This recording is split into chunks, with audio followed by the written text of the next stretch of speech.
동남아를 제 집 안방처럼 주무르려던 중국이 한국의 이 기술 한 방에 대차게 까였습니다. 고철 덩어리라며 비웃던 태국의 낡은 전투기가 중국이 자랑하던 최신 미사일 방어망을 보란듯이 뚫어버렸거든요. 그것도 단 한 번의 출격만에 말이죠. 결과는 처참했습니다. 중국이 뒤를 봐주던 거대 범죄 소굴은 흔적도 없이 사라졌고 수천억 원의 검은 돈은 잿더미가 됐으며 콧대 높던 중국산 레이더는 고개를 떨구고야 말았습니다. 전 세계가 불가능하다며 말렸던 작전을 보란듯이 성공시키며 아시아의 판도를 뒤엎어버린 믿을 수 없는 이야기를 지금 즉시 공개합니다. 한국의 저력이 자랑스럽다고 생각하시는 분들은 구독과 좋아요 꼭 눌러주세요. 저는 땀으로 흥건하게 젖은 셔츠를 펄럭이며 태국 육군 전방지휘소의 모래주머니 위에 몸을 기댔습니다. 그리고 습관처럼 목에 걸려있던 고성능 망원경을 들어 국경 너머를 응시했죠. 제 렌즈 안으로 들어온 풍경은 전쟁터라고 하기에는 지나치게 화려하고 기괴했습니다. 정글 한복판에 뜬금없이 우뚝 솟은 20층짜리 황금색 건물. 건물 외벽을 타고 흐르는 거대한 용 조형물이 번쩍이는 네온사인을 반사하며 위압감을 뽐내고 있더군요.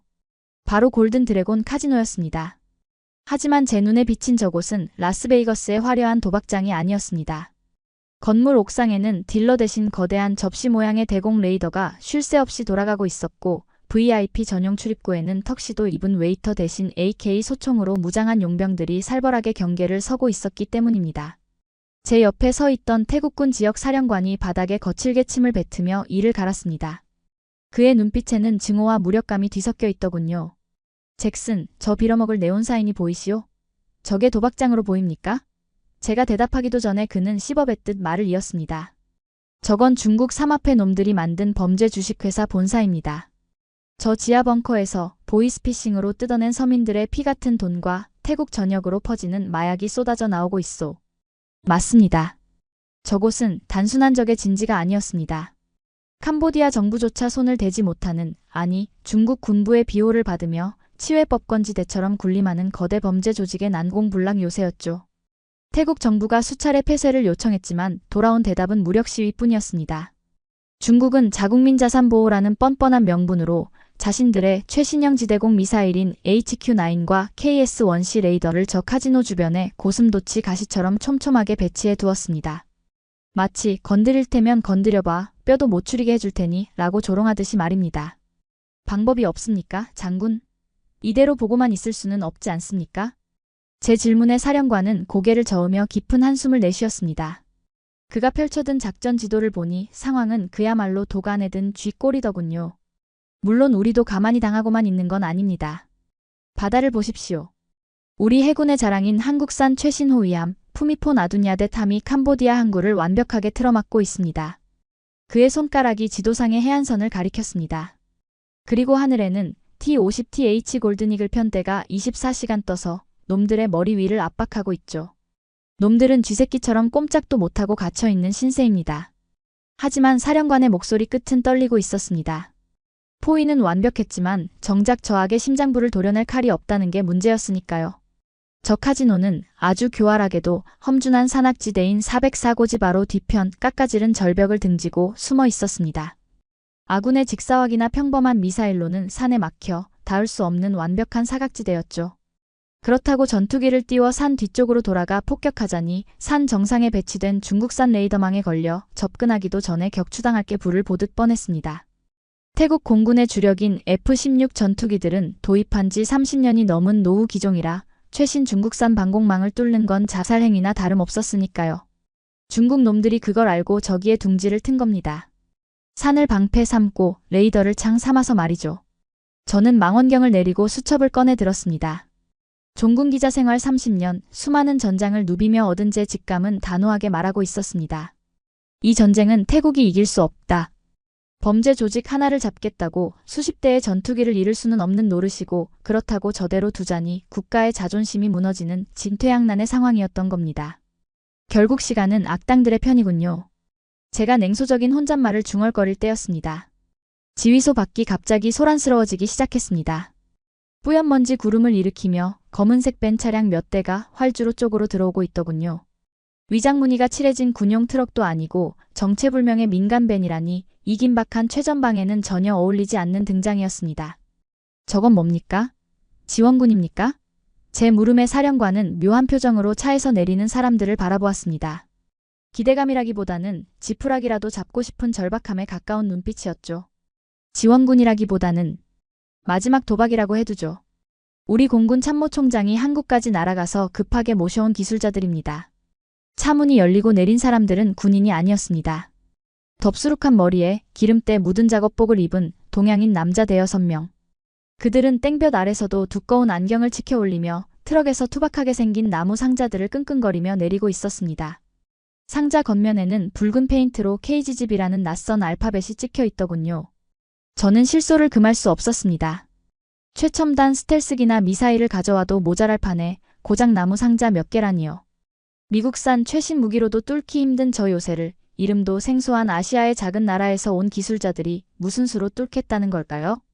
솔직히 말씀드리면 동네 철물점에서 배달 온 아저씨들처럼 보였습니다.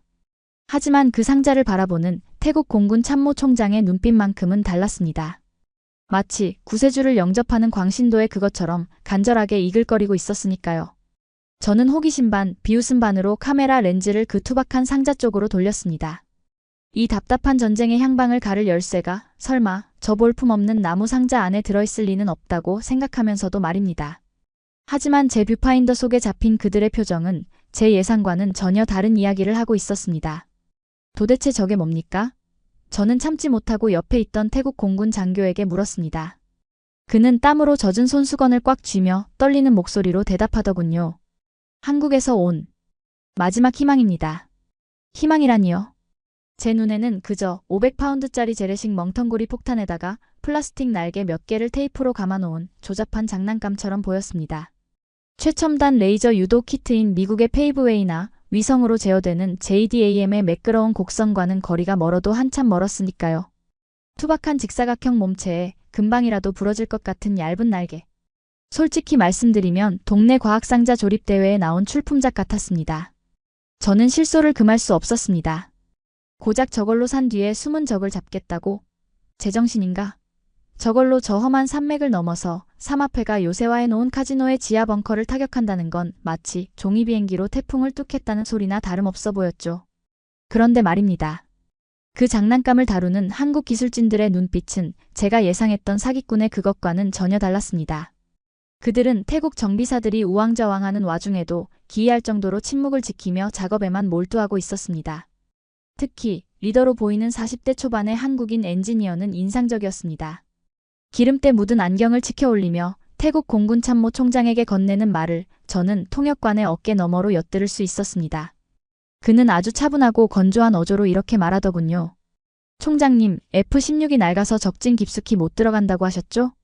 걱정 마십시오. 들어갈 필요 없습니다. 이 녀석이 알아서 배달 갈 겁니다. 알아서 배달을 간다라.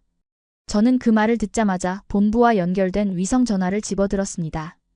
특종 예감이 들었냐고요? 천만에요. 저는 태국 공군이 이 절망적인 상황을 타개하기 위해 결국 검증되지 않은 제3세계의 무기까지 끌어들였다는 사실을 타전하려 했습니다. 제목은 범죄 조직에게 노란한 태국 공군의 마지막 발악 정도가 적당해 보이더군요. 프레스센터로 돌아와 노트북을 켜고 전 세계 군사 커뮤니티와 뉴스 채널의 반응을 살폈습니다. 반응은 예상대로였습니다. 아니, 처참했습니다. 미국의 군사 전문가라는 작자가 CNN 뉴스에 나와 비웃음을 흘리며 코멘트를 하고 있더군요. 한국형 GPS 유도폭탄? KGGB? 들어본 적은 있습니다. 하지만 이론적으로 불가능합니다.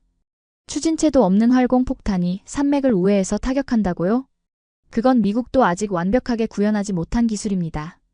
태국이 범죄 소탕에 실패하더니 돈이 급해서 헛것을 본 모양이군요. 군사 전문 포럼의 네티즌들은 더 신랄했습니다. 한국이 반도체는 잘 만들지 몰라도 무기는 아니지. 저 날개 바람 불면 꺾이는 거 아냐? 태국 파일럿들 불쌍해서 어쩌나. 저거 쏘다가 불발되면 카지노 옥상에도 못 닿고 산에 처박힐 텐데. 전 세계가 태국의 선택을 조롱하고 있었습니다. 저 역시 그들의 의견에 동의하지 않을 수 없었죠.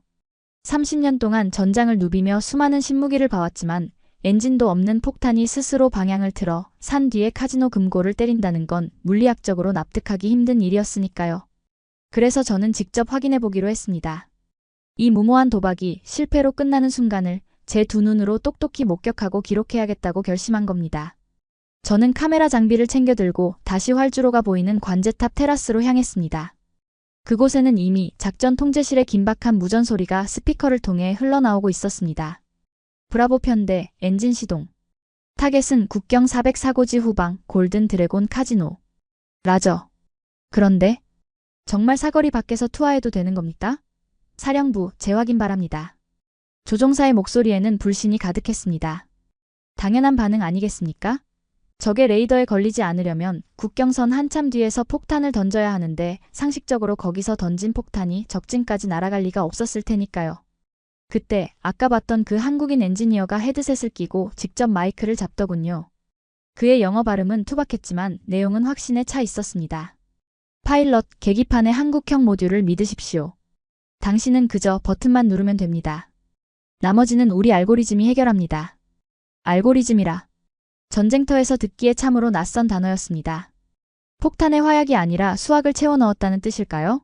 활주로에는 아지랑이가 피어오르고 있었고 KGGB를 양쪽 날개에 주렁주렁 매단 F-16 4대가 무거운 기체를 이끌고 천천히 움직이기 시작했습니다. 저는 망원 렌즈의 초점을 전투기 날개 끝에 맞췄습니다.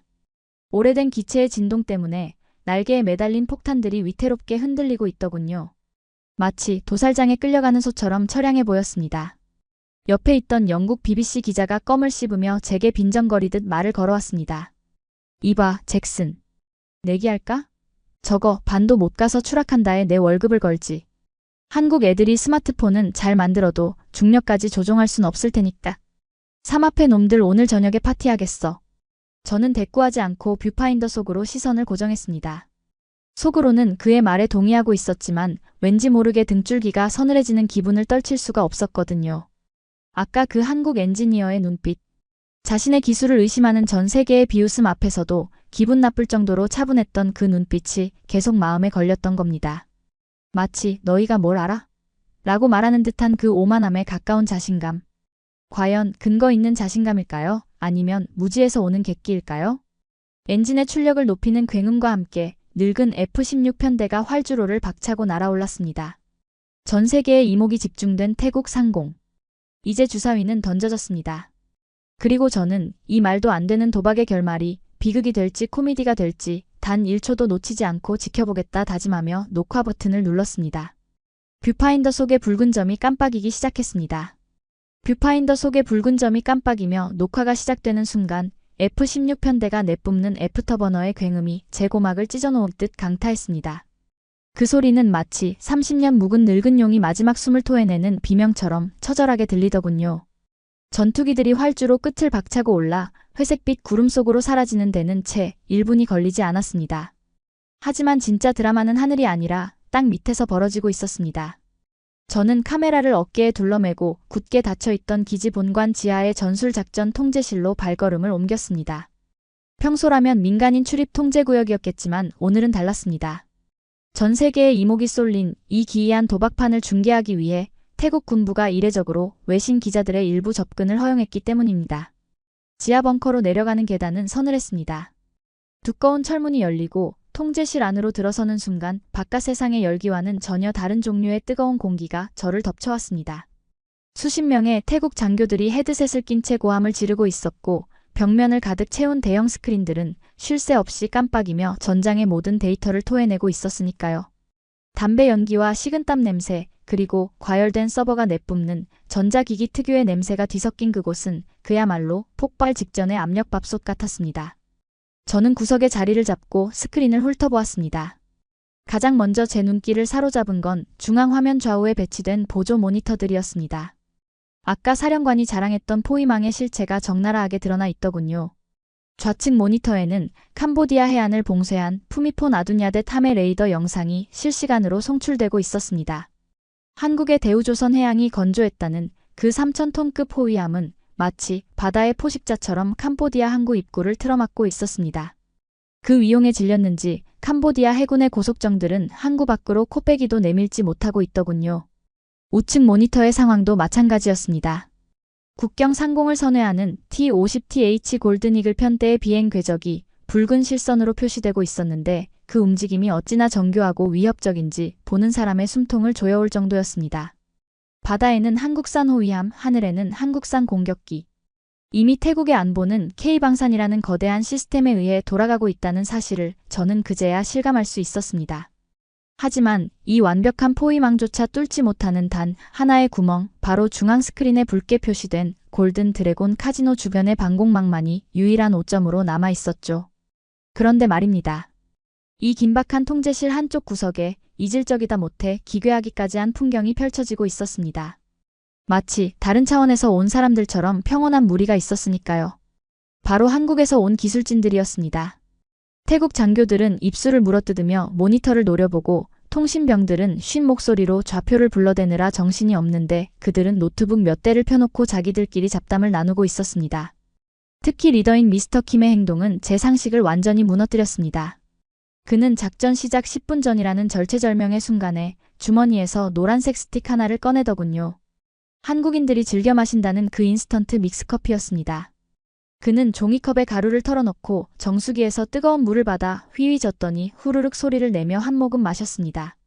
그리고는 만족스러운 표정으로 이제야 살겠네 라고 한국어로 중얼거리는 게 아니겠습니까? 전쟁터 한복판에서 그것도 자신의 무기가 전 세계의 비웃음을 사느냐 마느냐가 결정되는 순간에 믹스커피라니요. 저는 참지 못하고 그에게 다가갔습니다. 미스터 킴, 지금 상황 파악이 안 되십니까? 당신들의 폭탄을 단 전투기가 적의 사정권에 진입하고 있다고요. 긴장되지 않습니까? 제 질문에 그는 노트북 화면에서 눈을 떼지 않은 채 무심하게 대답했습니다. 긴장이요? 글쎄요. 우린 이미 시뮬레이션을 1만 번도 넘게 돌려봐서요. 결과가 뻔한데 긴장할 필요가 있나요? 결과가 뻔하다니 성공을 확신한다는 겁니까? 저 험준한 산맥을 넘어서? 그제야 그가 고개를 들어 저를 쳐다보았습니다.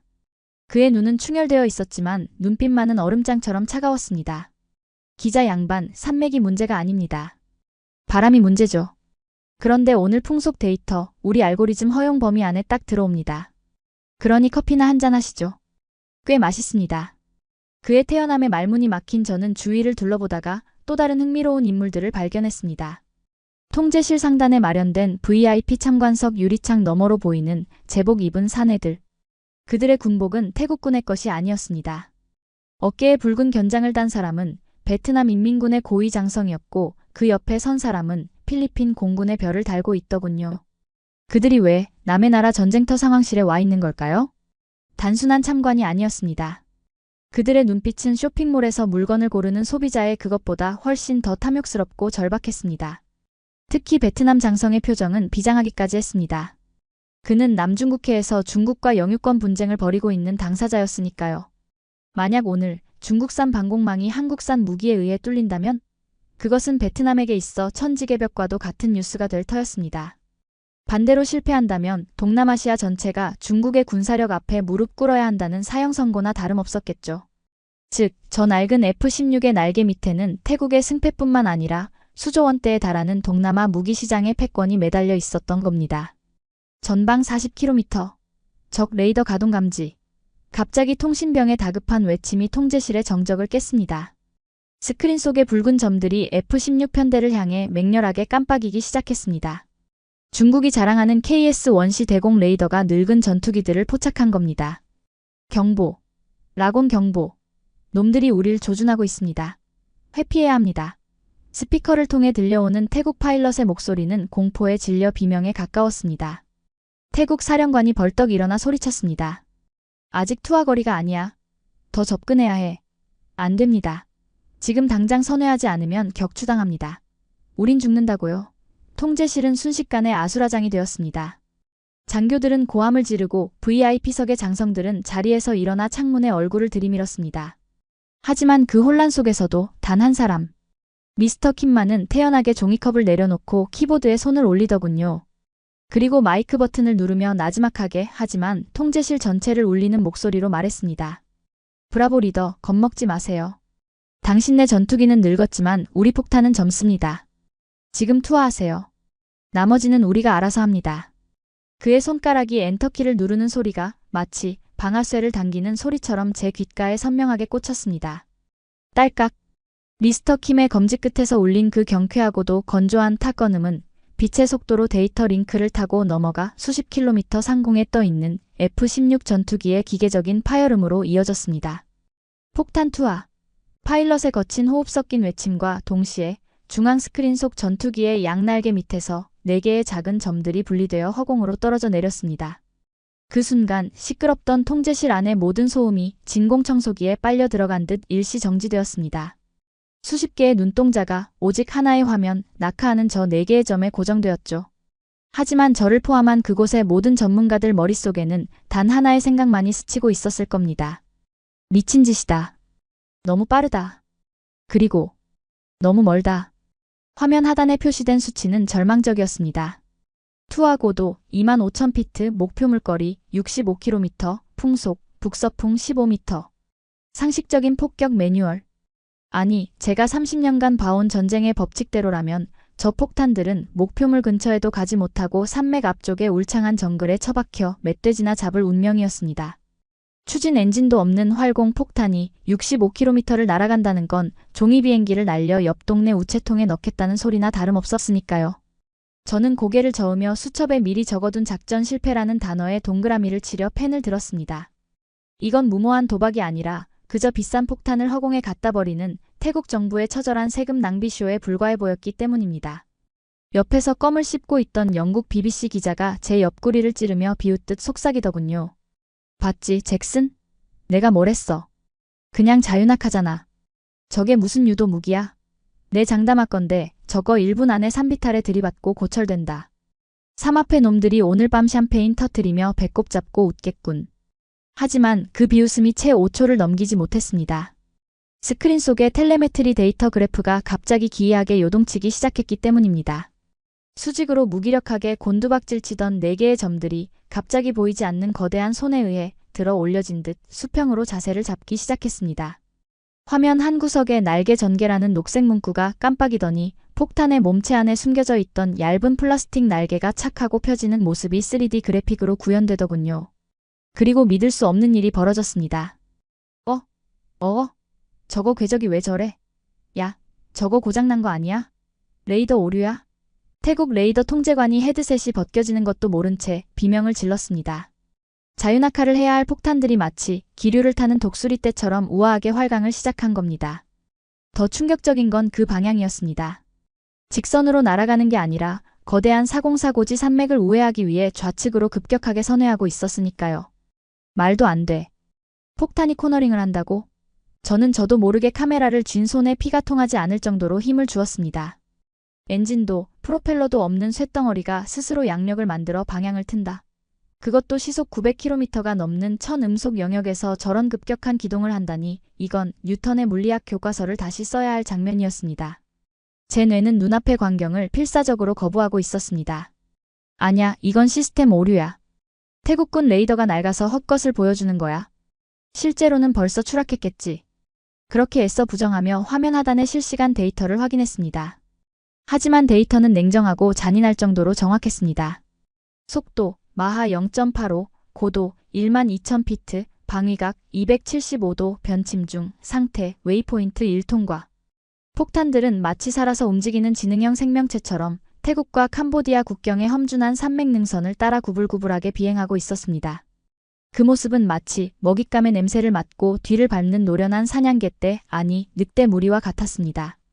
산 정상에 배치된 중국산 KS-1C 레이더가 미친 듯이 탐지 전파를 쏘아대고 있었지만 KGB 편대는 교활하리만치 영리하게 산봉우리의 그림자 속으로 숨어들었다가 다시 나타나기를 반복했습니다. 중국 측 레이더 스크린에는 아마도 소실과 추적이라는 경고 메시지가 번갈아 뜨며 시스템 전체가 패닉에 빠져 있었을 겁니다. 젠장. 놈들의 미사일이 발사됐습니다. HQ-9 2발. 접근 속도 마하 4. 통신병에 찢어지는 듯한 외침과 함께 카지노 주변에 배치된 중국산 대공 미사일 진지에서 화염이 솟구쳤습니다. 통제실 안에 태국 장교들이 일제히 숨을 멈추고 입을 틀어막았습니다. HQ-9. 중국판 패트리어트라 불리는 저 무시무시한 요격 미사일이 마하 4의 속도로 KGB를 향해 쇄도하고 있었습니다. 아무리 날고 기는 폭탄이라도 초음 속 미사일의 추적을 따돌리는 건 불가능해 보였습니다. 안 돼. 다 왔는데? 누군가의 탄식 소리가 들려왔습니다. 미사일이 폭탄을 향해 쇄도하는 그 찰나의 순간 믹스커피를 든 미스터 김이 키보드를 두드리며 나지막이 중얼거렸습니다. 어딜 봐. 거긴 허상이야. 그 순간 기적이 일어났습니다. KGB 편대가 약속이나 한 듯 동시에 급강하하며 산맥의 가장 깊고 어두운 골짜기 사이로 빨려 들어간 겁니다. 지형 데이터를 완벽하게 읽고 있지 않다면 절대 불가능한 자살에 가까운 저공 비행이었습니다. 목표물을 잃은 중국산 미사일들은 허공에서 갈팡질팡하더니 그대로 산비탈에 꽂혀 자폭해 버렸습니다. 쾅! 하는 소리와 함께 산 중턱에서 검은 연기가 피어오르는 장면이 위성 카메라에 잡혔습니다. 통제실 안에서 와! 하는 탄성이 터져나오려다 아직 끝나지 않았다는 팽팽한 긴장감에 다시 묻혔습니다. 이제 남은 건 최후의 심판뿐이었습니다.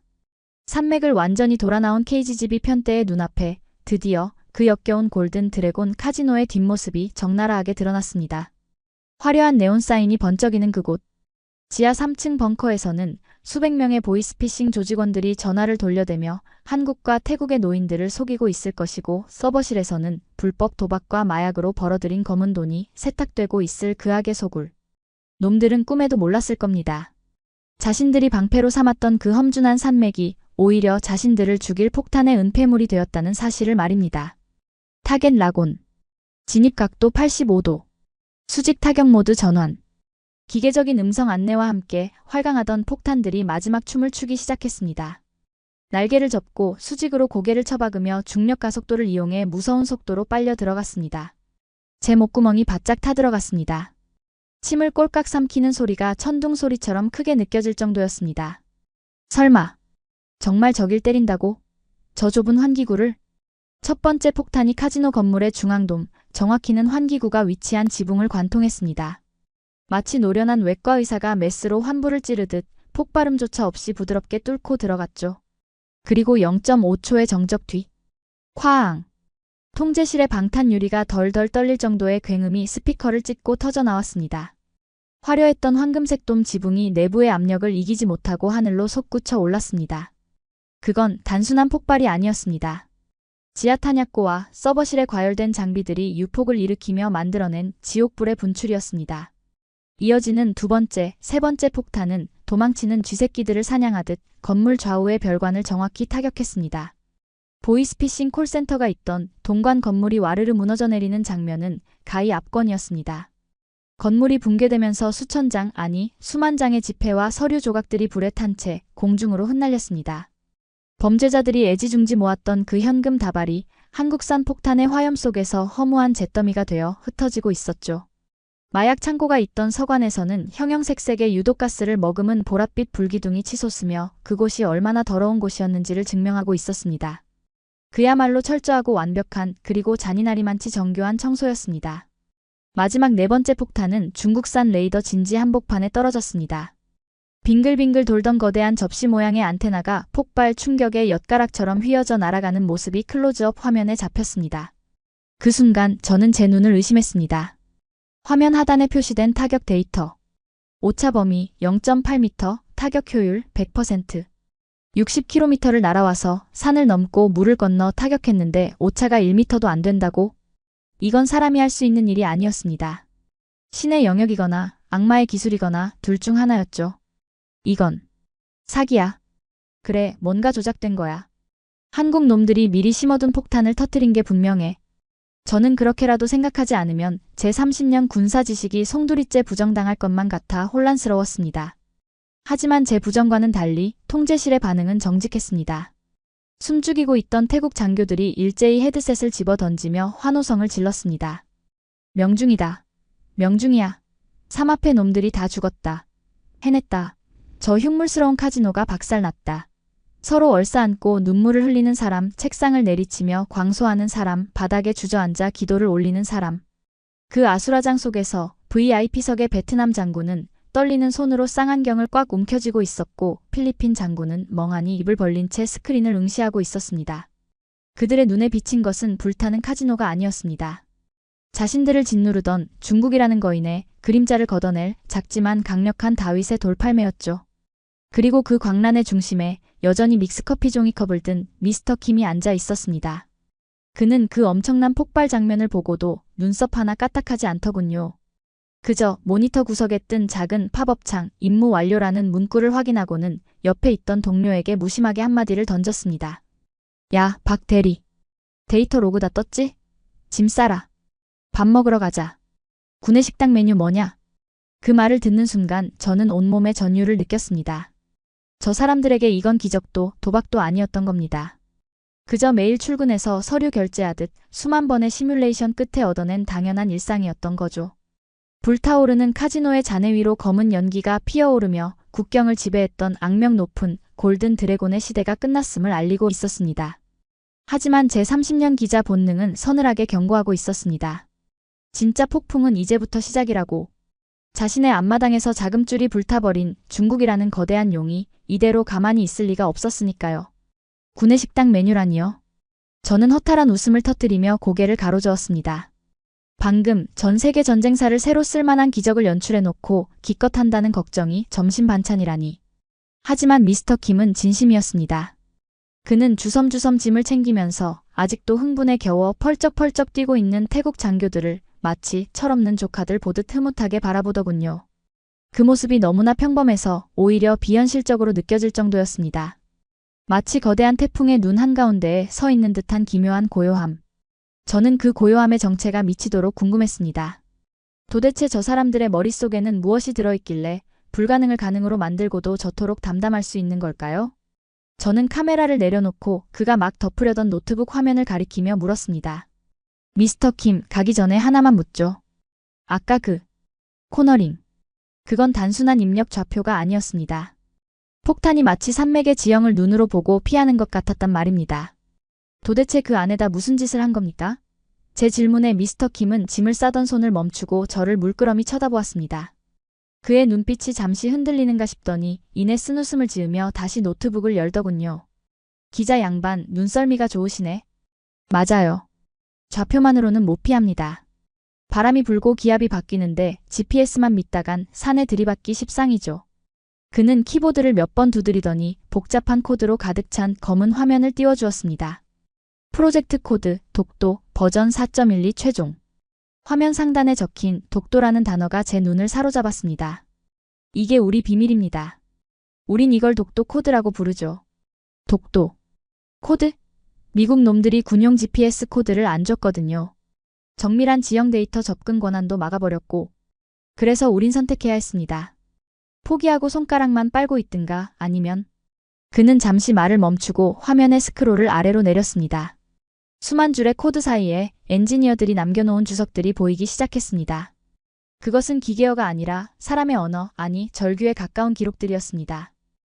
저도 모르게 화면 가까이 얼굴을 들이밀고 그 기록들을 소리내어 읽기 시작했습니다. 2018년 1월 14일 설악산 대청봉 기온 영하 23도 GPS 수신 불량 확인 장비 배터리 방전 김대리 동상으로 하산 조치 하지만 데이터 수집은 계속한다. 제 목소리가 미세하게 떨렸습니다. 그 밑으로도 처절한 기록은 끝도 없이 이어지고 있었으니까요. 2018년 2월 지리산 천왕봉 눈보라로 시야 확보 불가 관성항 법장치 5차 수정 중 3일째 컵라면으로 끼니 해결 집에 가고 싶다. 하지만 이 지도를 완성하기 전엔 못 내려간다. 저는 숨을 멈췄습니다. 이건 코딩이 아니었습니다. 이건 일기였습니다. 아니, 유서일지도 몰랐습니다. 미국이 위성에서 편하게 쏘아 보내주는 데이터를 받지 못한 그들은 직접 30kg이 넘는 장비를 짊어지고 한국의 험준한 산이란 산은 모조리 기어 올라갔던 겁니다. 골짜기마다 봉우리마다 직접 발로 뛰며 바람의 세기를 측정하고 기압의 변화를 기록하고 GPS가 끊기는 사각지대를 몸으로 찾아내어 지도를 그렸던 것이죠. 미스터 킴이 덤덤하게 덧붙이더군요. 한국 지형이 여기 태국 북부랑 아주 비슷하거든요. 험하고 골짜기 깊고 바람 지랄 맞고 우리가 발로 뛰어서 만든 그 한국형 지형 데이터가 오늘 저 폭탄의 눈이 되어준 겁니다. 미국 위성이 꺼져도 우린 길을 잃지 않습니다. 우리 몸이 길을 기억하니까요. 전율이 이렇습니다. 아까 제가 보았던 그 화려한 코너링.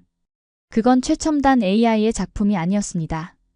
영하 20도의 혹한 속에서 동상 걸린 발을 끌며 산을 올랐던 저 투박한 기술자들의 피와 땀이 만들어낸 집념의 산물이었던 겁니다. 이들은 기술자가 아니다. 이들은 장인이다. 저는 경외감에 젖어 그를 바라보았습니다.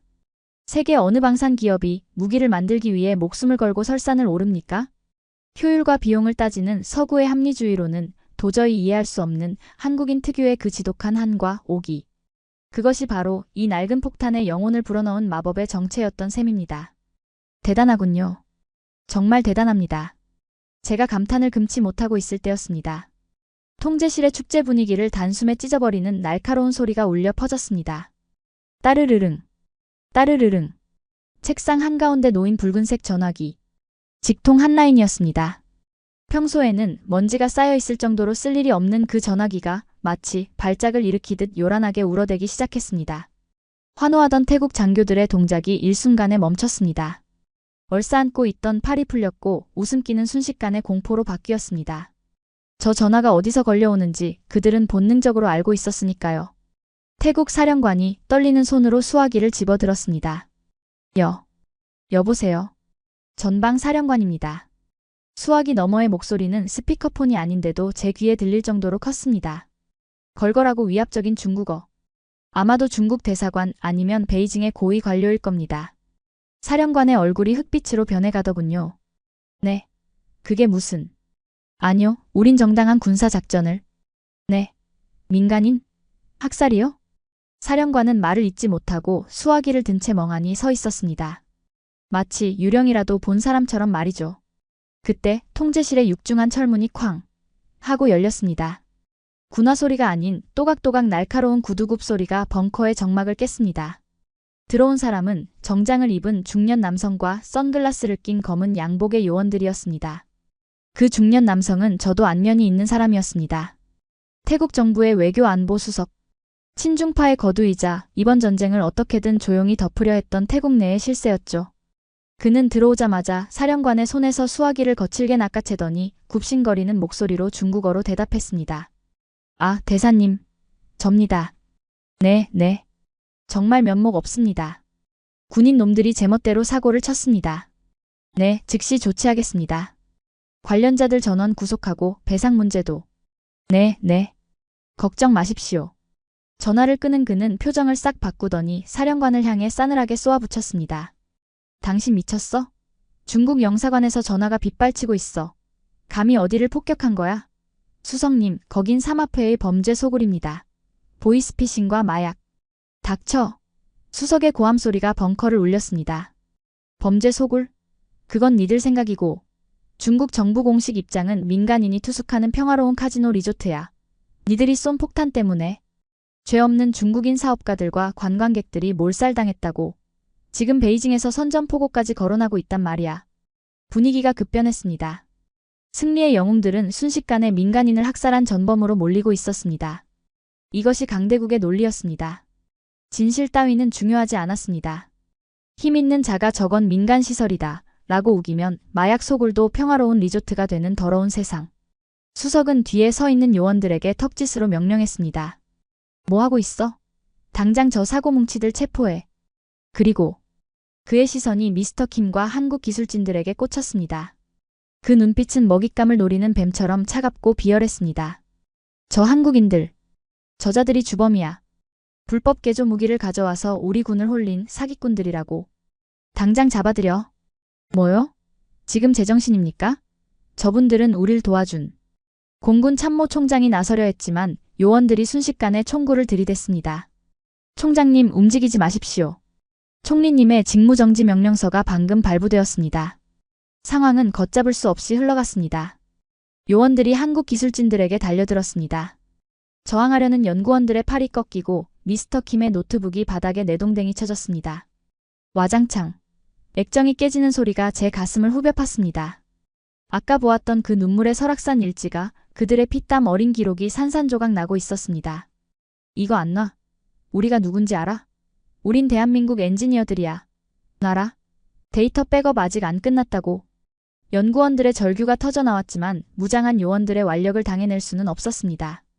미스터 킴은 바닥에 깔린 채로 고개를 들어 저를 바라보았습니다. 그의 안경은 벗겨져 나갔고 작업복은 흙투성이가 되어 있었지만 눈빛만은 여전히 살아있었습니다. 그 눈빛은 저에게 무언가를 말하고 있었습니다. 봤지? 이게 현실이야. 기록해. 하나도 빼놓지 말고 기록하라고. 저 역시 안전하지 않았습니다.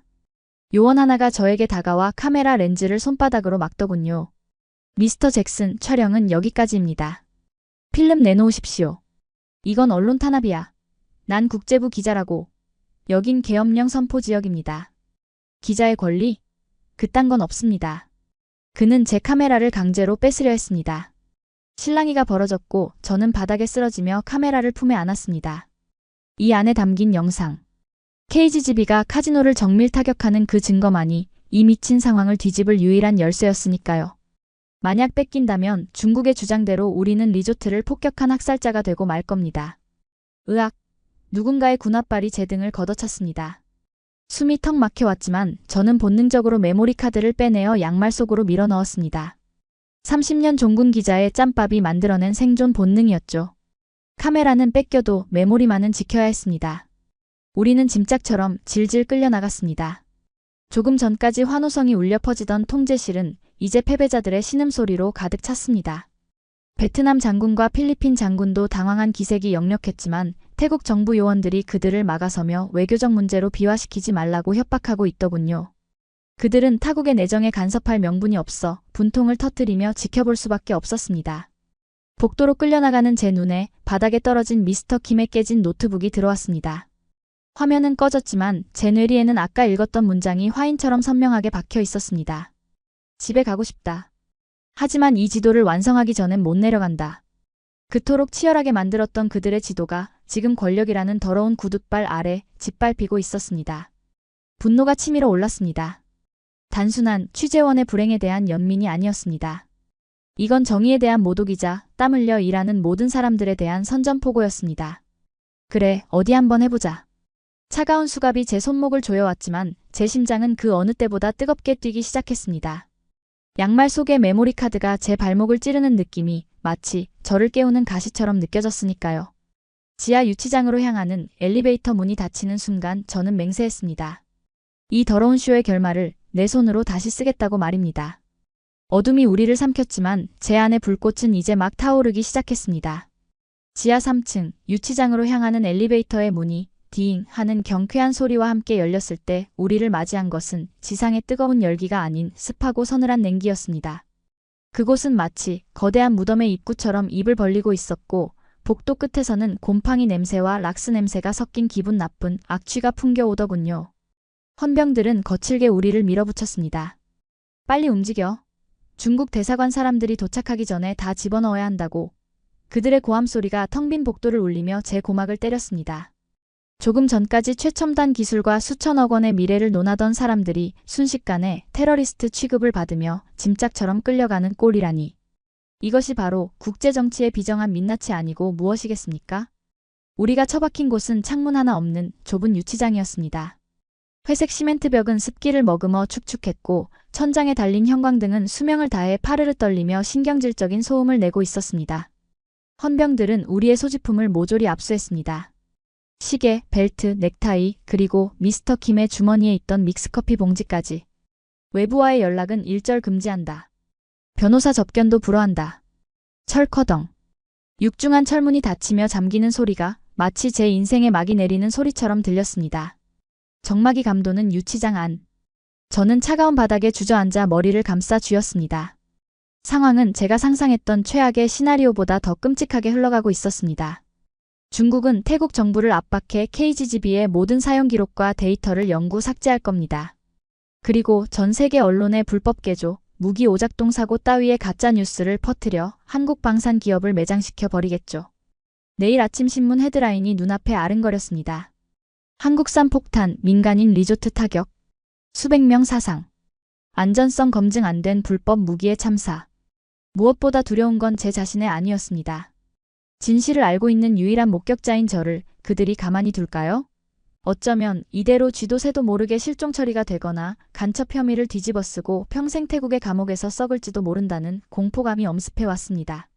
제 양말 속에 숨겨둔 메모리 카드만이 제 발목을 뜨겁게 달구고 있었습니다. 이게 발각되는 순간 저도 끝장이라는 생각에 식은땀이 비오듯 흘러 셔츠를 적셨으니까요. 망했어. 다 끝났다고. 제가 절망에 빠져 중얼거리고 있을 때였습니다. 옆에 앉아있던 미스터 킴이 바닥에 등을 기대며 긴 숨을 토해내더군요. 그런데 기이하게도 그의 표정은 공포에 질린 사람의 것이 아니었습니다. 그는 헌병들이 던져주고 간 쭈글쭈글한 미지근한 생수병을 따서 한 모금 마시더니 바닥에 털썩 앉아 굳은 종아리를 주무르기 시작했습니다. 마치 야근을 마치고 사우나에 온 사람처럼 묘하게 편안해 보였습니다. 그 모습이 너무나도 비현실적이어서 저는 참지 못하고 쏘아붙였습니다. 당신, 정말 미쳤습니까? 지금 상황 파악이 안 돼요? 중국이 당신네 회사를 공중분해시킬 거라고요? 당신들이 만든 그 독도 코드인지 뭔지 세상 빛도 못 보고 오늘 밤에 폐기 처분될 판인데 화도 안 납니까? 제 목소리는 공포와 분노로 떨리고 있었지만 그는 물끄러미 저를 쳐다보더니 픽 하고 웃더군요. 그 웃음은 비웃음이 아니라 산전수전 다 겪은 노장의 여유 같은 것이었습니다. 기자 양반, 폐기 처분이라니요? 데이터는 지울 수 있어도 경험은 못 지웁니다. 경험이요? 지금 그딴 철학적인 소리가 귀에 들어옵니까? 당신들 인생이 끝장나게 생겼다니까요. 우리가 그 코드를 짤 때 꼬박 3년이 걸렸습니다. 에어컨 나오는 연구실에서 슈퍼컴퓨터로 짠 게 아닙니다. 우리 발로 짰죠. 발로 짰다니 그게 무슨. 그는 대답 대신 자신의 헐렁한 작업복 바짓단을 천천히 걷어 올렸습니다. 어두운 유치장 형광등 불빛 아래 드러난 그의 다리를 보고 저는 숨을 멈출 수밖에 없었습니다. 그건 단순히 거친 피부가 아니었습니다. 그의 정강이와 발목은 온통 상처투성이었습니다.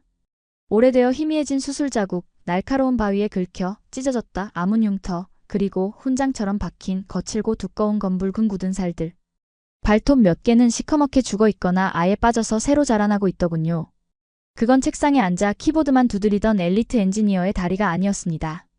마치 험준한 산을 평생 오르내린 산악인, 아니 고된 노동자의 다리였으니까요. 미스터 킴이 흉터 하나를 손가락으로 쓸어내리며 담담하게 말을 이었습니다. 미국이 군용 GPS 코드를 안 줬을 때 우리는 선택해야 했습니다. 포기하고 손가락만 빨고 있든가 아니면 직접 지도를 그리든가. 그래서 우리는 한국의 산이란 산은 다 탔습니다. 설악산, 지리산, 오대산. 해발 1000m가 넘는 고지대만 골라서 다녔죠. 그의 목소리는 낮았지만 그 안에 담긴 무게는 1000톤의 바위보다 무거웠습니다. 강원도의 험한 산악 지형, 그게 여기 태국 북부나 캄보디아 국경 지형이랑 아주 비슷하거든요. GPS 수신기가 먹통이 되는 깊은 골짜기마다 우리 연구원들이 직접 30kg짜리 측정 장비를 메고 들어갔습니다. 영하 20도의 혹한에 발가락이 동상에 걸려가면서 좌표 하나하나를 직접 찍었습니다. 눈보라치는 산꼭대기에서 컵라면 하나로 끼니를 때우면서 말입니다. 그의 말을 듣는 순간 제 머릿속에 충격적인 이미지가 스쳐 지나갔습니다. 따뜻한 연구실이 아니라 살을 내는 칼바람 속에서 장비를 짊어지고 산을 오르는 그들의 모습. 첨단 무기라고 해서 저는 당연히 차가운 AI와 세련된 알고리즘이 만들었을 거라 생각했습니다. 하지만 아니었습니다. 이 무기는 한국인들의 피와 땀 그리고 오기가 만들어낸 처절한 육체 노동의 결과물이었던 겁니다. 미국이 기술을 통제하면 몸으로 때워서라도 뚫어내겠다는 그 지독한 생존 본능. 그것이 바로 KGB의 진짜 정체였던 거죠. 미스터 킴이 자신의 손을 펴서 보여주더군요. 손가락 마디마디가 휘어져 있고 손톱은 성한 곳 없이 깨져 있었습니다. 중국이 데이터를 지운다고요? 그러라고 하십시오. 우리 머릿속에 그리고 우리 몸에 그 지도가 다 들어있는데 무슨 상관입니까? 뺏을 테면 뺏어보라지. 저는 전율을 느꼈습니다. 이건 단순한 기술자가 아니었습니다. 자신의 창조물을 지키기 위해 온몸을 던진 일종의 장인들이었습니다. 그들의 눈빛에서 저는 두려움이 아닌 확고한 자부심을 보았습니다. 우리는 틀리지 않았다. 우리가 옳았다. 그 무언의 외침이 제 가슴을 강타했으니까요. 그 순간 저는 결심했습니다. 더 이상 방관자로 남을 수는 없었습니다. 언론사의 지침? 중국의 압력? 제 커리어? 그딴 건 이제 쓰레기통에 처박아도 좋았습니다. 이 사람들의 땀방울이 저 거대한 정치적 음모에 의해 허무하게 증발하게 둘 수는 없었으니까요. 진실은 밝혀져야 했습니다. 늙은 전투기가 아니라 그 안에 담긴 이 사람들의 혼이 기적을 만들었다는 사실을 세상이 알아야만 했습니다. 저는 웅크리고 앉아 조심스럽게 양말 속에 손을 넣었습니다. 차가운 메모리 카드의 감촉이 손끝에 닿았습니다. 이 작은 플라스틱 조각 안에 중국산 레이더가 박살나는 장면과 한국 기술진의 승리가 고스란히 담겨 있었습니다. 이걸 어떻게든 밖으로 내보내야 합니다. 하지만 어떻게? 철문은 굳게 닫혀 있고 밖에는 무장한 헌병들이 지키고 있는데 말이죠. 절망감이 다시금 목을 조여오던 바로 그때였습니다. 우당탕. 복도 쪽에서 웅성거리는 소리가 들리더니 누군가 철문을 쾅쾅 두드리는 소리가 유치장을 울렸습니다. 문 열어. 당장 안 열어. 내가 누군지 알아? 걸걸하고 다급한 목소리. 영어였지만 억양이 아주 특이했습니다. 베트남식 영어였죠. 미스터 킴과 제가 동시에 고개를 번쩍 들었습니다. 철문의 작은 감시창 너머로 붉게 상기된 얼굴 하나가 보였습니다. 아까 통제실 VIP석에서 봤던 그 베트남 대저였습니다. 그는 혼자가 아니었습니다. 그의 뒤에는 필리핀 소장 그리고 놀랍게도 태국 공군 참모총장이 굳은 표정으로 서 있었습니다. 안 됩니다. 상부의 허가 없이는 절대 열 수 없습니다. 돌아가십시오. 헌병의 다급한 제지 소리가 들렸지만 곧이어 퍽 하는 둔탁한 타격음과 함께 누군가 바닥에 쓰러지는 소리가 났습니다. 그리고 끼익 하는 소름 끼치는 금속음과 함께 굳게 닫혀있던 육중한 철문이 열렸습니다. 눈부신 복도의 빛이 어두운 유치장 안으로 폭포수처럼 쏟아져 들어왔죠. 역광 속에 서 있는 베트남 대저가 씩씩거리며 들어와 바닥에 앉아있는 미스터 킴의 손을 덥석 잡았습니다. 그의 군복은 흐트러져 있었고 손에는 정식 계약서 대신 급하게 휘갈겨 쓴 메모지 한 장이 들려 있었습니다. 그는 헌병들이 보든 말든 아랑곳하지 않고 유치장이 떠나가라 소리쳤습니다. 이봐요, 미스터 킴. 난 당신네 기술을 봤소. 내 눈으로 똑똑히 봤단 말이오. 중국 놈들이 뭐라고 하든 상관없어. 베트남은 당신네 무기가 필요해. 우리에게 팔아주시오. 그것은 단순한 구매 요청이 아니었습니다. 중국의 위협 속에서 살아남아야 하는 약소국의 장군이 유일한 희망인 한국에게 보내는 간절한 구조 요청이었습니다. 이 소동을 틈타 저는 양말 속의 메모리 카드를 더 깊숙이 밀어넣으며 주먹을 꽉 쥐었습니다. 이제 제 차례였습니다. 저들이 시간을 벌어주는 동안 저는 이 진실을 세상 밖으로 쏘아 올려야 했습니다. 이봐요. 베트남은 이 기술이 필요하다고. 우린 중국 놈들한테 바다를 다 뺏기게 생겼단 말이오. 베트남 대저의 절규는 처절했습니다. 하지만 그 외침은 불과 3분을 넘기지 못했습니다. 제 앞에 당장 끌어내. 수석의 신경질적인 고함과 함께 중무장한 헌병들이 개미떼처럼 달려들어 대저와 장군들을 덮쳤기 때문입니다. 아무리 외국의 고위장성이라 해도 계엄령이 선포된 남의 나라 군사기지 그것도 가장 은밀한 지하 벙커 안에서는 무력한 이방인에 불과했습니다. 이건 외교적 결례야. 너희들 반드시 후회할 거다. 대저가 발버둥치며 끌려나가는 소리가 복도의 웅성거림 속에 파묻혔고 이내 쿵 하는 둔탁한 소리와 함께 육중한 철문이 다시 닫혔습니다. 빛은 사라졌습니다. 잠시나마 열렸던 희망의 틈새가 닫히자 유치장 안에는 아까보다 더 짙고 무거운 어둠이 내려앉더군요. 마치 심해 1만 미터 바닥에 홀로 남겨진 듯한 숨막히는 고요와 적막. 그것은 단순한 물리적인 어둠이 아니었습니다. 진실이 압살당하고 정의가 질식해 죽어가는 소리 없는 아비규환의 현장이었습니다. 젠장. 젠장할. 저는 벽을 주먹으로 내리쳤습니다. 손가락 관절이 까지고 피가 배어나왔지만 육체적인 통증은 느껴지지 않았습니다. 제 가슴을 더 아프게 짓누르는 건 30년 종군기자 인생이 송두리째 부정당하고 있다는 참담한 패배감이었습니다. 제가 평생을 바쳐 쫓아왔던 저널리즘이라는 신념이 고작 부패한 관료의 전화 한 통과 강대국의 압력 앞에서 휴지 조각처럼 구겨져 버렸다는 사실을 받아들이기 힘들었으니까요. 바닥에 주저앉은 저는 무릎에 얼굴을 파묻었습니다. 머릿속에서 최악의 시나리오가 필름처럼 돌아가기 시작했습니다. 내일 아침 전 세계 뉴스는 중국이 불러주는 대로 받아쓰기를 할 겁니다. 태국 공군 조작된 불법 무기로 민간인 학살. 한국 방산기업 결함 은폐 의혹. 그리고 진짜 영웅들인 저 기술자들은 국제적인 사기꾼으로 낙인 찍혀 감옥에서 썩거나 최악의 경우 사고를 위장한 죽음을 맞이할 수도 있겠죠. 진실을 아는 유일한 목격자인 저 역시 쥐도 새도 모르게 사라질 테고요. 여기서 끝이구나. 내 인생도 정의도. 깊은 무력감이 늪처럼 제 발목을 잡아 끌어 당겼습니다. 전쟁터에서 총알이 빗발칠 때도 느껴보지 못했던 뼛속까지 시린 공포였습니다. 죽음 그 자체보다 더 두려운 건 내가 목격한 진실이 영원히 묻혀버린다는 것.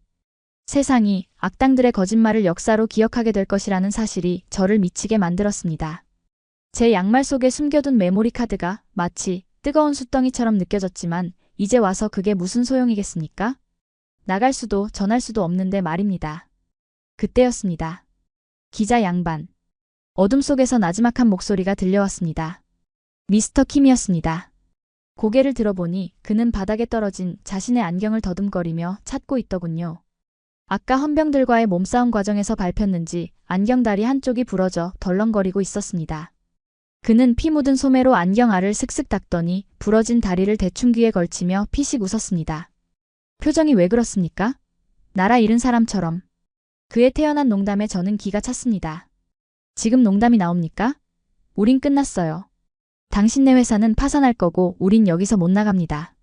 당신들이 피땀 흘려 만든 그 지도도 그 기술도 전부 중국 놈들 발밑에서 짓밟힐 거라고요. 제 울분 섞인 토로에도 그는 동요하지 않았습니다. 오히려 주머니에서 무언가를 꺼내 만지작거리더군요. 자세히 보니 다 구겨진 초콜릿바 껍질이었습니다. 그는 빈 껍질을 곱게 펴면서 혼잣말처럼 중얼거렸습니다. 제가요. 입사 1년 차 때 강원도 황병산 꼭대기에서 조난을 당한 적이 있습니다. 영하 30도에 눈보라가 쳐서 앞이 1m도 안 보였죠. 배터리는 방전됐고 무전기도 먹통이었습니다.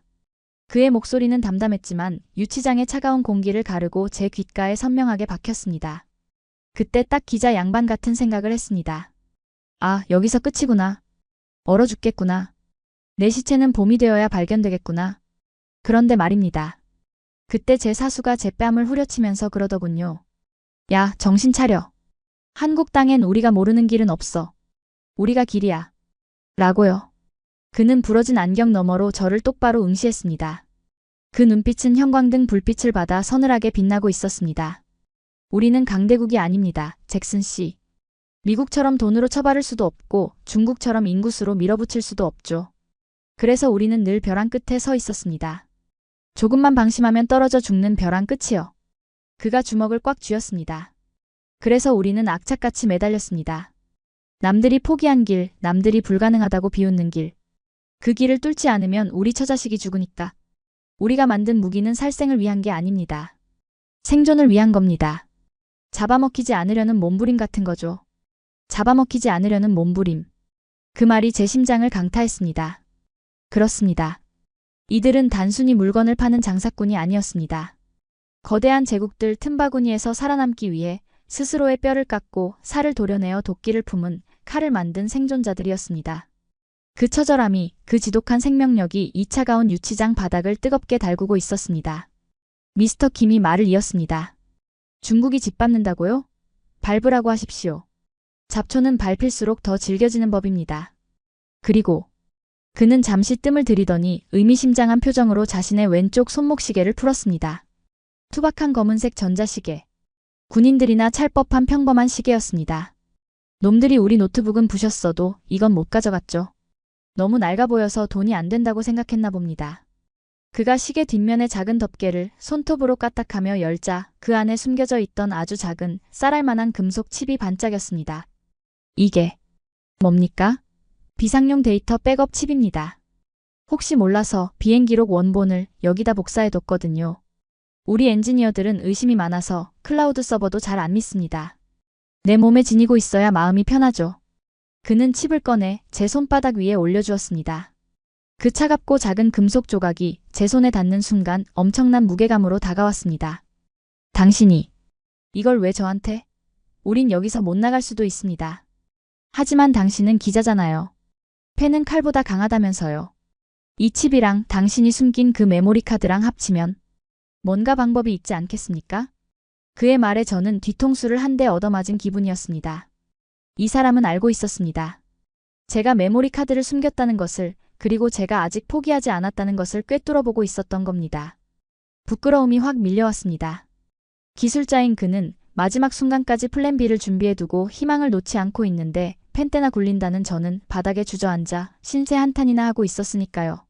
제 안에 패배주의가 산산이 부서져 내렸습니다. 그래, 넌 기자야. 잭슨.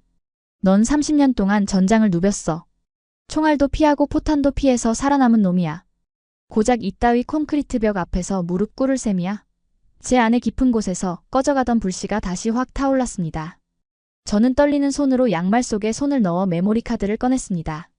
그리고 미스터 킴이 준 칩을 다른 한 손에 쥐었습니다. 이 두 개의 작은 조각. 이것만 있으면 세상을 뒤집을 수 있습니다. 문제는 어떻게 전송하느냐였습니다. 모든 통신 장비는 압수당했고 이곳은 지하 3층이라 전파도 닿지 않는 밀실이었습니다. 하지만 하늘이 무너져도 솟아날 구멍은 있다고 했던가요? 불현듯 제 뇌리를 스치는 기억 하나가 있었습니다. 아까 헌병들이 우리를 끌고 올 때 제 재킷 안주머니를 뒤지다가 바닥에 떨어뜨린 물건이 하나 있었습니다. 너무 낡고 볼품없어서 그들이 쓰레기인 줄 알고 발로 차버렸던 그것. 바로 제 행운의 부적과도 같은 위성 전화용 예비 배터리 팩이었습니다. 단순한 배터리가 아니었습니다. 그 안에는 제가 개조해둔 초소형 송신기 모듈이 내장되어 있었죠. 이라크 전쟁 때 납치되었을 때를 대비해 만들어둔 제 마지막 생명줄이었습니다. 저는 미친 듯이 바닥을 기며 유치장 구석구석을 뒤졌습니다. 어디 있어? 제발. 손끝에 닿는 건 차가운 먼지와 쥐똥뿐이었습니다. 아까 그 혼란스러운 와중에 헌병들이 청소라도 해버린 걸까요? 아니면 복도에 떨어져 있는 걸까요? 절망감이 다시 고개를 들려는 찰나. 유치장 철창 틈새, 문 바로 밑에 끼어 있는 검은 물체가 눈에 들어왔습니다. 베트남 대좌가 문을 박차고 들어올 때 그 충격으로 복도에 있던 것이 안으로 밀려 들어온 게 분명했습니다. 찾았다. 저는 낮은 신음을 토하며 그것을 집어들었습니다. 손바닥만한 검은색 플라스틱 덩어리. 겉보기엔 평범한 보조 배터리 같았지만 제 손길이 닿자 미세한 진동과 함께 붉은색 LED가 희미하게 깜빡였습니다. 살아있었습니다. 아직 전력이 남아있었습니다. 저는 미스터 킴을 보며 고개를 끄덕였습니다. 그 역시 제 손에 들린 물건의 정체를 눈치채고 입가에 옅은 미소를 띠더군요. 준비되셨습니까, 기자 양반? 네. 하지만 시간이 많지 않습니다. 놈들이 눈치채기 전에 끝내야 합니다. 저는 셔츠 단추를 뜯어내고 배터리 팩의 케이스를 분리했습니다. 복잡한 전선들이 드러났고 저는 미스터 킴이 준 칩과 제 메모리 카드를 슬롯에 끼워 넣었습니다. 이제 버튼만 누르면 이 데이터는 지구 상공 36,000km에 떠있는 통신 위성을 타고 전 세계로 퍼져나갈 겁니다. 하지만 이곳은 지하 벙커. 콘크리트 벽이 전파를 가로막고 있었습니다. 유일한 틈새는 천장 구석에 있는 환풍구뿐. 저는 미스터 킴에게 눈짓을 보냈습니다. 그는 말없이 일어나 제 무릎을 밟고 올라서서 환풍구 덮개를 뜯어내기 시작했습니다. 끼익! 녹슨 나사가 돌아가는 소리가 유난히 크게 들렸습니다. 복도에서 헌병들의 발자국 소리가 다시 들려오고 있었습니다. 시간이 없었습니다. 빨리요, 미스터 킴. 놈들이 옵니다. 알아요. 조금만. 됐다. 환풍구 뚜껑이 열리고 작은 틈으로 미세한 바람이 들어왔습니다. 그 바람 냄새는 곰팡내가 아닌 희미하지만 분명한 바깥 세상의 냄새였습니다. 미스터 킴은 제 손에서 송신기를 받아들어 환풍구 깊숙이 밀어 넣었습니다. 그리고 전송 버튼을 눌렀습니다. 전송 시작 0%. 송신기의 작은 액정에 로딩바가 뜨기 시작했습니다. 10%, 15%. 속도가 너무 느렸습니다. 지하라서 위성 신호가 약한 탓이었습니다. 복도 쪽에서 철문 열쇠가 돌아가는 소리가 들렸습니다. 덜컥. 헌병들이 순찰을 온 겁니다. 심장이 터질 것만 같았습니다. 만약 지금 들키면 모든 게 끝장입니다. 미스터 킴은 환풍구에서 내려오지 않고 몸으로 구멍을 가린 채 버티고 섰습니다. 뭐 하는 거야? 내려와. 철창 너머로 헌병이 랜턴을 비추며 소리쳤습니다. 미스터 킴은 태연하게 바지를 축히는 신용을 하며 대답했습니다. 아, 환풍기 좀 고치고 있었소. 쥐새끼가 들어온 것 같아서. 그의 등 뒤 환풍구 속에서는 진실을 담은 전파가 아주 느리지만 끈질기게 저 두꺼운 콘크리트를 뚫고 우주를 향해 날아가고 있었습니다. 45%, 50%, 조금만 더. 이것은 단순한 데이터 전송이 아니었습니다. 어둠 속에 갇힌 우리들의 영혼이 빛을 향해 쏘아 올리는 마지막 구조 신호이자 거짓된 세상에 날리는 통쾌한 선전포고였습니다. 98%, 99%, 100%. 전송 완료. 송신기의 작은 액정에 뜬 완료라는 단어가 이 어두운 유치장 안에서 유일한 빛이 되어 반짝였습니다. 저는 안도의 한숨을 내쉬며 그대로 바닥에 주저앉았습니다. 환풍구에서 내려온 미스터 킴이 제 어깨를 툭 치며 엄지를 치켜세우더군요. 그의 손은 곰팡이와 먼지로 더러워져 있었지만 제 눈에는 그 어떤 귀족의 손보다 고귀해 보였습니다. 우리는 말없이 서로를 마주보며 씩 웃었습니다. 이제 주사위는 우리 손을 떠났습니다. 저 콘크리트 벽 너머 보이지 않는 전파의 바다 위로 진실이라는 이름의 폭탄이 투하된 겁니다. 이제 남은 건 그 폭발이 만들어낼 거대한 후폭풍을 기다리는 일뿐이었죠. 시간은 더디게 흘렀습니다. 1시간, 2시간. 칠흑 같은 어둠 속에서 우리는 헌병들의 발자국 소리에 귀를 기울였습니다. 그런데 이상했습니다.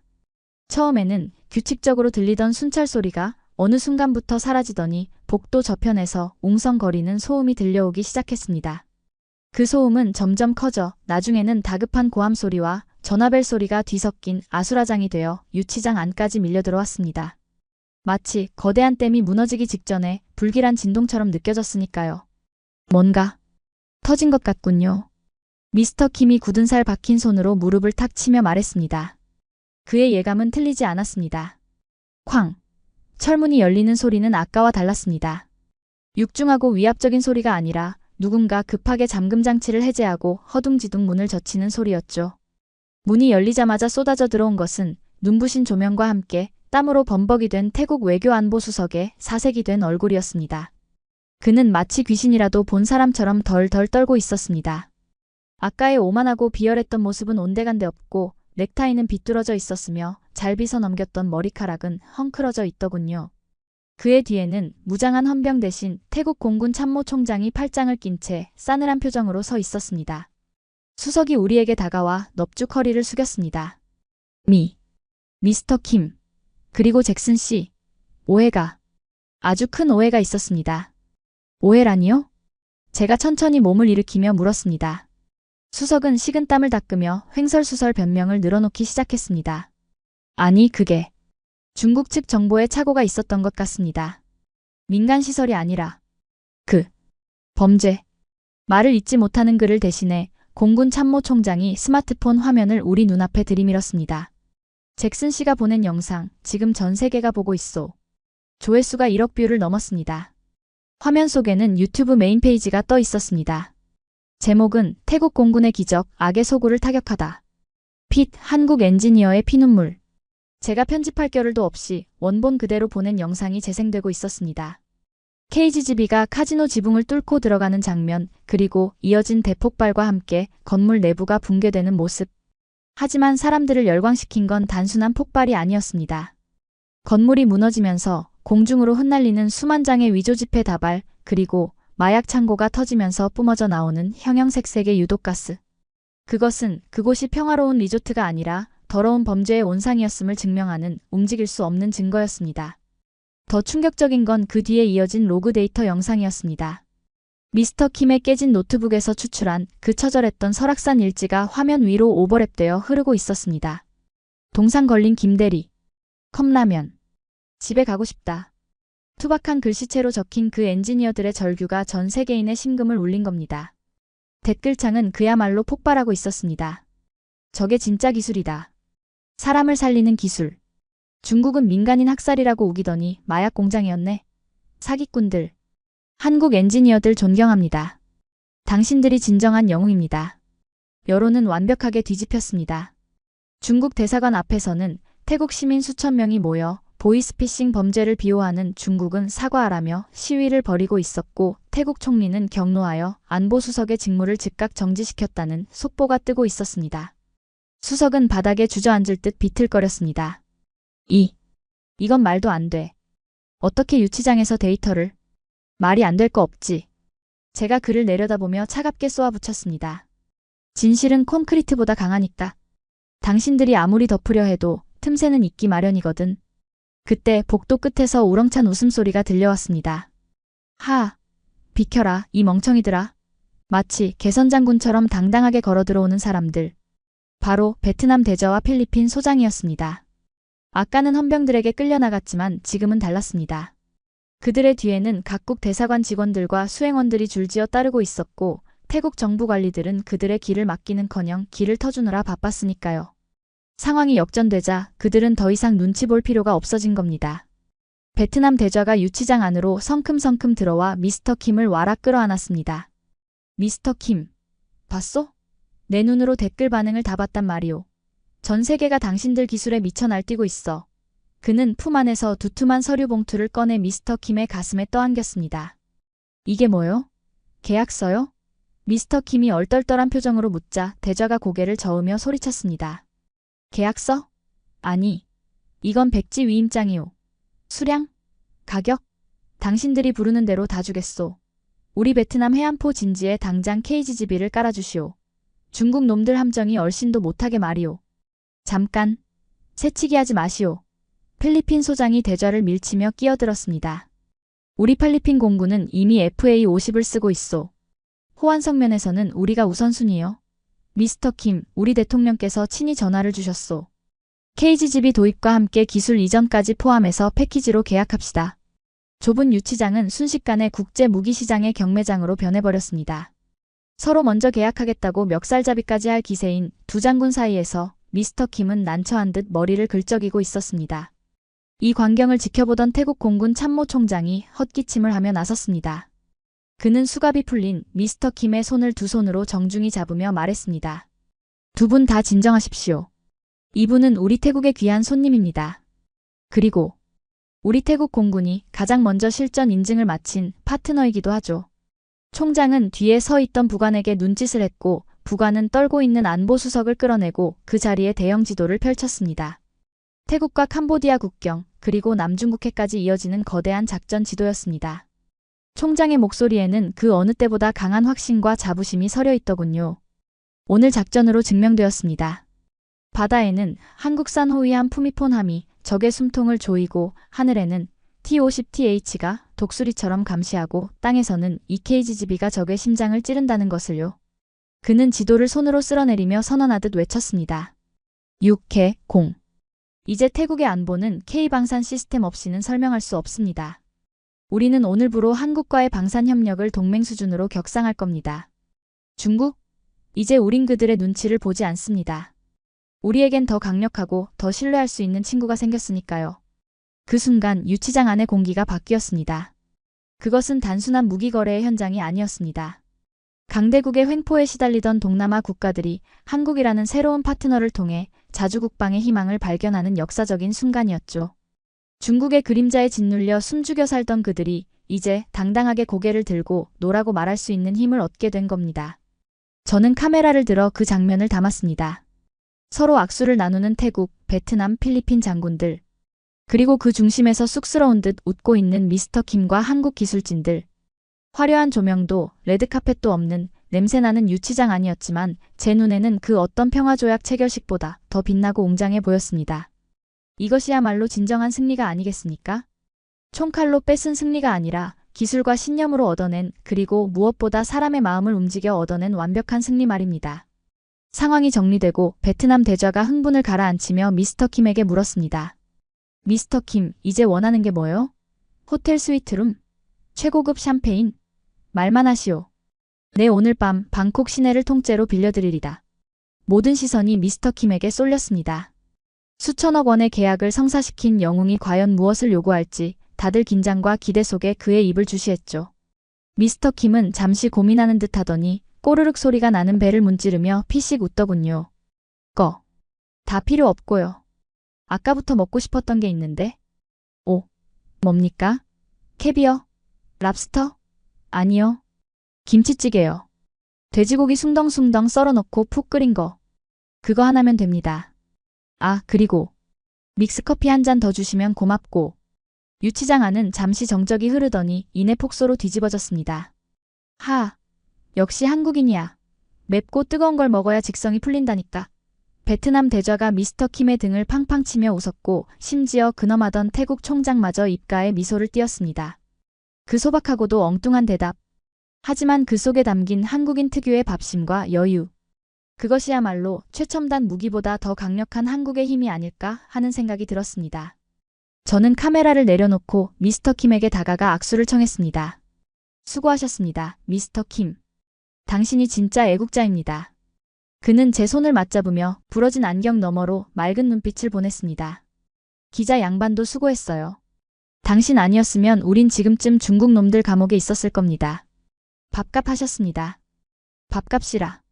그 투박한 칭찬이 왜 그리도 가슴 뭉클하게 다가오던지요. 30년 기자 생활 중 들었던 그 어떤 찬사보다 더 명예롭게 느껴졌으니까요. 유치장 밖으로 나오자 새벽의 푸르스름한 빛이 우리를 맞이하고 있었습니다. 지옥 같았던 밤이 지나고 새로운 태양이 떠오르고 있었죠. 하지만 그것은 어제와는 다른 태양이었습니다. 이제 동남아시아의 하늘과 바다는 대한민국이 만든 강철 날개들이 지키게 될 테니까요. 저는 떠오르는 태양을 향해 깊은 숨을 들이마셨습니다. 매캐한 화약 냄새 대신 시원하고 상쾌한 아침 공기가 폐부 깊숙이 들어왔습니다. 그리고 어디선가 보글보글 김치찌개 끓는 냄새가 나는 것 같은 착각이 들었습니다. 아마도 그것은 평화의 냄새이자 승리의 냄새였을 겁니다. 그렇게 승리의 밤은 샴페인에 톡 쏘는 탄산 대신 투박하고 얼큰한 김치찌개 냄새와 함께 저물어갔습니다. 태국 공군 기지 구내식당 한 구석, 급하게 공수해온 김치와 돼지고기를 넣고 끓인 양은 냄비 하나를 두고 전 세계를 놀라게 한 영웅들이 머리를 맞대고 숟가락을 부딪히고 있었으니까요. 미스터 킴은 땀을 뻘뻘 흘리며 국물을 들이켜더니 크어, 이제야 좀 살 것 같다며 해맑게 웃어 보였습니다. 그 모습은 수천억 원짜리 계약을 성사시킨 거물 엔지니어가 아니라 그저 야근을 마치고 허기를 채우는 우리네 평범한 가장의 얼굴과 다를 바가 없더군요. 그리고 엿새가 지난 오늘 저는 지금 방콕 국제공항의 활주로가 내려다 보이는 출국장 게이트 앞에 서 있습니다. 유리창 너머로 한국으로 돌아가는 대한항공 여객기가 막 이륙 준비를 하고 있는 모습이 보입니다. 저 비행기 안에는 미스터 킴과 그의 동료들, 그리고 그들의 낡은 노트북과 상처투성이 다리가 타고 있겠죠. 그들은 올 때처럼 갈 때도 조용했습니다. 태국 정부가 마련해주겠다는 화려한 환송식도 마다하고 베트남 장군이 제안한 전용기도 정중히 거절한 채 밀린 업무가 많아서 빨리 복귀해야 한다며 서둘러 짐을 쌌으니까요. 마지막으로 게이트로 들어가던 미스터 킴의 뒷모습이 제 눈에 밟힙니다. 그의 등은 조금 굽어 있었고 어깨에 맨 배낭은 여전히 무거워 보였습니다. 하지만 저는 알고 있습니다. 저 작고 초라해 보이는 등이 사실은 거대한 산맥을 넘고 강대국의 압력을 버텨낸 가장 단단한 방패였다는 사실을 말입니다. 그들은 자신들이 영웅이라고 생각하지 않았습니다. 그저 주어진 문제를 해결하고 밥값을 하고 다시 자신의 자리로 돌아가는 생활인일 뿐이었죠. 어쩌면 그것이야말로 한국이라는 나라가 가진 진짜 저력인지도 모르겠다는 생각이 들었습니다. 화려한 언변이나 과시적인 제스처가 아닌 묵묵히 제 몫을 해내는 그 성실함과 끈기 말입니다. 저는 시선을 돌려 며칠 전까지만 해도 저 눈이 감돌았던 캄보디아 국경 쪽 하늘을 바라보았습니다. 지금 그곳은 믿을 수 없을 만큼 평화롭습니다. 사마프의 본거지였던 골든 드래곤 카지노는 흉물스러운 잔해만 남긴 채 역사 속으로 사라졌고 그 자리를 지키고 있는 것은 더 이상 중국산 레이더가 아닙니다. 국경의 하늘에는 태국 공군의 T-50TH가 든든한 수호신처럼 날고 있고 해안선 너머에는 푸미폰함이 평화의 닻을 내리고 있으니까요. 보이스피싱 범죄 조직이 와해되면서 국경 마을의 시장통에는 다시 활기가 돌고 아이들의 웃음소리가 들려오기 시작했다고 합니다. 그 평범하고 소중한 일상을 되찾아준 것이 바로 그들이 남기고 간 기술의 유산이었던 셈이죠. 이제 저는 이긴 취재 수첩을 덮으려 합니다. 처음 이곳에 왔을 때 저는 30년 된 낡은 전투기와 나무 상자에 담긴 폭탄을 보며 비웃었습니다. 가난한 나라의 궁여지책이라며 조롱했고 승산 없는 도박이라며 혀를 찼었죠. 하지만 지금 제 가슴 속에 남은 것은 부끄러움과 경외감뿐입니다. 그들은 증명해 보였습니다. 전쟁을 억제하고 평화를 지키는 힘은 최첨단 스펙이나 천문학적인 자본에서 나오는 것이 아니라 반드시 지켜내겠다는 사람의 의지와 혼에서 나온다는 것을요. 미국이 기술을 통제하면 발로 뛰어서 지도를 그리고 중국이 돈으로 찍어 누르면 실력으로 정면 돌파해 버리는 사람들. 벼랑 끝에서도 결코 포기하지 않는 그 도끼와 헝그리 정신이 늙은 전투기에게 마법의 날개를 달아주었던 겁니다. 어쩌면 K방산이 전 세계로 뻗어나가는 이유는 단순히 가성비가 좋아서가 아닐지도 모릅니다. 무기라는 차가운 강철 속에 그 어떤 나라의 무기에서도 찾아볼 수 없는 뜨거운 휴머니즘과 생존 본능이 녹아있기 때문이 아닐까요? 비행기가 활주로를 박차고 힘차게 날아오릅니다. 저 은빛 날개 끝에 매달린 태양빛이 유난히 눈부시게 느껴집니다. 그들이 떠난 자리에 남겨진 우리는 이제 더 이상 중국의 그림자를 두려워하지 않습니다. 우리에게는 언제든 우리를 지켜줄 수 있는 가장 강력하고 신뢰할 수 있는 친구가 생겼으니까요. 미스터 킴이 남기고 간 마지막 말이 귓가에 맴돕니다. 밥값 했으면 됐죠, 뭐. 그 투박한 한마디가 오늘따라 사무치게 그리워지는 아침입니다. 오늘 이야기 어떠셨습니까? 30년 된 낡은 전투기를 최첨단 저격수로 변신시킨 대한민국의 기술, 그리고 그 뒤에 숨겨진 엔지니어들의 피땀 어린 사투. 단순히 무기를 판 것이 아니라 자주국방의 희망과 의지를 전한 K방산의 통쾌한 활약상이었습니다. 강대국들의 틈바구니에서 생존하기 위해 스스로 길을 만들어낸 한국인들의 집념이 이제는 전 세계의 자유와 평화를 지키는 거대한 방파제가 되고 있습니다. 보이지 않는 곳에서 묵묵히 자신의 밥값을 해내고 있는 대한민국의 모든 기술자와 근로자분들께 깊은 존경과 감사의 박수를 보냅니다. 오늘 영상이 유익하셨다면 구독과 좋아요, 알림 설정 부탁드립니다. 저는 다음에도 가슴 뜨거워지는 우리들의 진짜 이야기로 다시 찾아오겠습니다. 시청해주셔서 감사합니다.